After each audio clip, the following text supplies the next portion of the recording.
ఎన్నికల్లో గెలుపొందిన TDP ఎంపీలతో party అధినేత కాబోయే సీఎం చంద్రబాబు సమావేశమయ్యారు. ఉండవల్లిలోని తన నివాసంలో జరిగిన ఈ సమావేశంలో కేంద్రంలో మంత్రివర్గ కూర్పు, టీడీపీకి ఉన్న ప్రాధాన్యతతో సహా పలు అంశాలపై చర్చించారు. ఇక సమావేశంలో చంద్రబాబు కీలక వ్యాఖ్యలు చేశారు. ప్రజలిచ్చిన తీర్పుతో ఎవరు ఆకాశంలో విహరించవద్దని గెలిచిన ఎంపీలకు స్పష్టం చేశారు.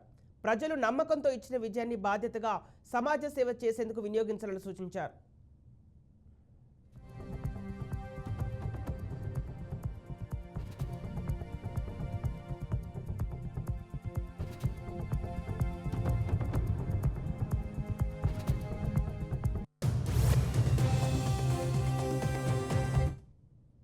ఇకపై తనలో మారిన చంద్రబాబును చూస్తారని బ్యూరోక్రాట్స్ పాలన ఎంతమాత్రం ఉండదన్నారు.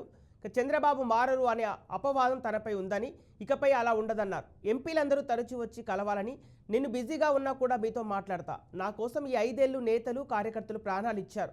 కత్తి మీద పెట్టిన జై తెలుగుదేశం పార్టీ, జై చంద్రబాబు అన్నారు. అధికార పార్టీ ఒత్తిడికి ఎవరు తలొగ్గలేదు. ప్రతి అంశాన్ని నేనే వింటా, నేనే చూస్తా. ఇకపై రాజకీయ పాలన ఉంటుంది. ఎంపీలు ఎమ్మెల్యేలంతా కలిసి పనిచేయాలి. అందరూ ఎవరి పరిధిలో వారు పనిచేయాలి. ఈ 5 ఏళ్లు కార్యకర్తలు ఇబ్బందులు, మనోవేదన కలిగించాయి. నేతలు కార్యకర్తల కృషి వల్లే పార్టీ అధికారంలోకి వచ్చింది. ఇక ఈ నెల 12న ప్రమాణ స్వీకారం చేస్తా. ఎంపీలంతా రాష్ట్ర ప్రయోజనాల కోసం ఢిల్లీలో పనిచేయాలని చంద్రబాబు సూచించారు.